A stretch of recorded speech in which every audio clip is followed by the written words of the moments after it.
right, babies. It's that time again. Oh, yeah. Feeling good, babies.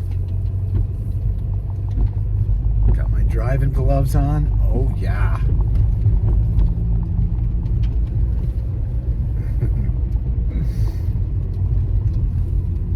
Nice and cold and sunny. We're in the middle of the holiday season. Christmas was yesterday. On the way to cardio. This will be my 47-minute routine. Because last time I went, they're closed because they were bringing in new equipment. So hopefully all that's done. Because I am feeling like I'm losing weight. So that's encouraging. And also realizing like I'm getting bigger in my upper body. And that's probably why my weight is not going down like it used to so easily. So once again, collecting the data, people. It's the only way to learn and grow, baby. Oh yeah. So speaking of which, I jumped into Isaiah 54, and wouldn't you know, it was more positive than negative. I always like to see that, because that reminds me of God instead of humanity. Oh yeah.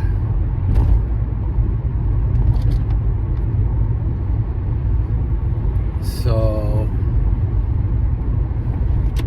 not a lot to say there.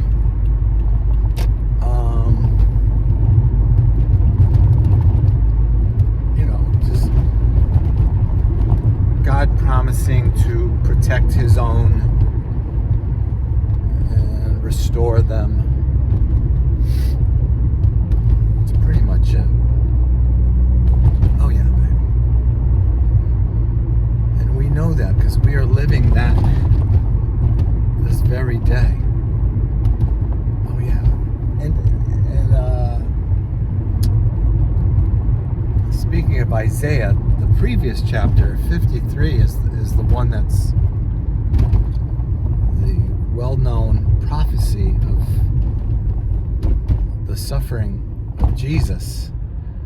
And some people who say, no, it's not that, it's something else. I really have a problem with that. I think people who say that it isn't a prophecy of Jesus, they just don't want to see any evidence of the veracity of Jesus. It's like they only see what they want to see, is what I guess I'm saying. Whereas to me, it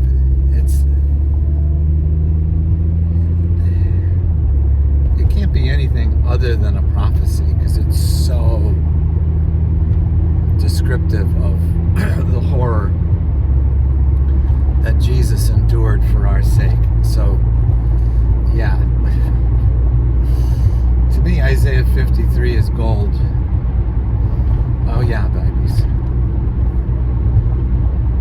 Just like that, honey. Because I really feel like God wants us to balance our use of our reason with our gift of faith. And just like most problems, people have trouble with both of those when they try to separate them, because they don't have the capacity or understanding that paradox is one of the crucial requirements to understand and apply truth. There's always going to be some aspect that is difficult to align with what appears to be an opposite. And it's not an opposite. It's just something that needs to be fitly joined. Oh yeah, and in this case it's reason and faith. And so for me it's reasonable to look at Isaiah 53 and say, wow, this is exactly like the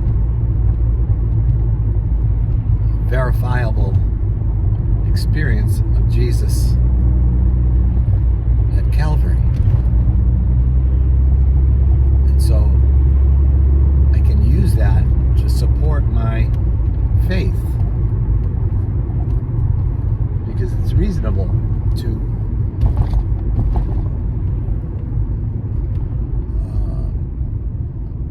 arrive at that understanding. And so I always look for those paradoxes, because we're always in some kind of a quandary whenever we're not properly seeing things in paradoxical ways.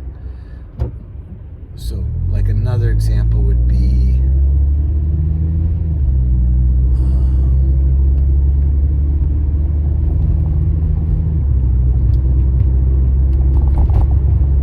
God is the perfect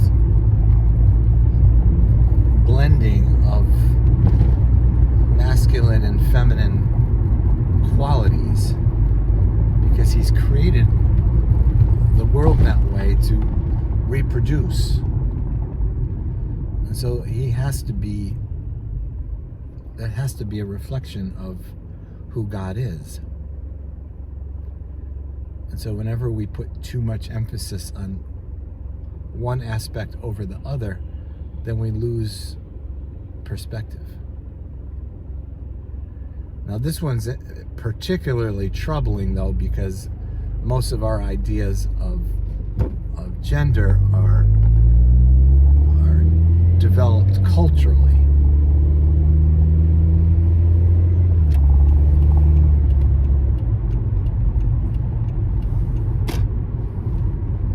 And so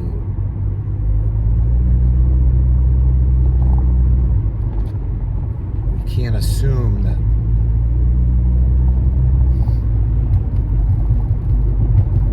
blending what we've created in society as masculine and feminine is going to give us eternal perspective on who God is. So we have to let him bring that out in us. And I really feel like that's the key. That's why we have so much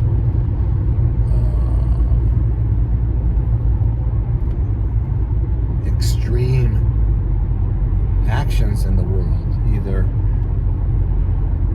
against certain belief systems or promoting certain belief systems. They're really informed by an extreme position, and not one that,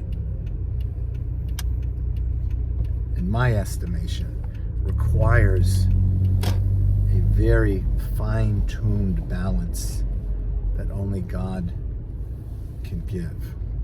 Oh yeah, baby. And look at the day after Christmas, and boy, the gym is full. People are like, oh, I gotta run off these calories. I understand, sweethearts, but you should be here more often than just after the holiday. All right, babies. We've arrived. So keep that in mind. You are the balance. So speaking of paradoxes, you are the balance in the earth for people to see what is divine and what is human. And it comes out uniquely in all of us. And when we do it correctly, people see Jesus. Oh, yeah. Oh.